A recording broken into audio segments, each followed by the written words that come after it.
રાજકોટના જેતપુરમાં વીજ કંપની પીજીવીસીએલમાં ભ્રષ્ટાચારની તમામ હદો વટાવતું મસમોટું કૌભાંડ સામે આવ્યું છે।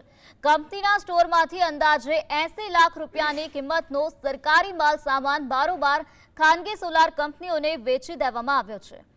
આ કૌભાંડને દબાવવા માટે રાજકોટ કચેરી દ્વારા માત્ર બદલીનો ખેલ ખેલીને ભીનું સંકેલવાનો કારસો ઘડવામાં આવ્યો, પરંતુ એક આરટીઆઈ એક્ટિવિસ્ટની રજૂઆત બાદ મામલો વડોદરા સુધી પહોંચતા આખરે ઉર્જા વિભાગ હરકતમાં આવ્યો છે।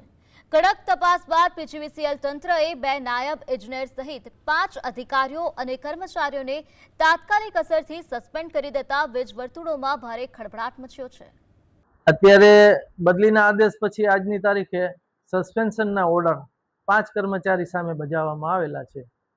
એમાં 2 ડેપ્યુટી એન્જિનિયર છે, એનપી ગોહેલ અને જેઆર વલેરા, એક જુનિયર એન્જિનિયર છે એપી પાનસુરિયા, એક અમારા જે છે એસએ એક્સપેન્ડિચર કે વાગડિયા છે, અને એક અમારા સ્ટોર કીપર આરઆર વનાર છે।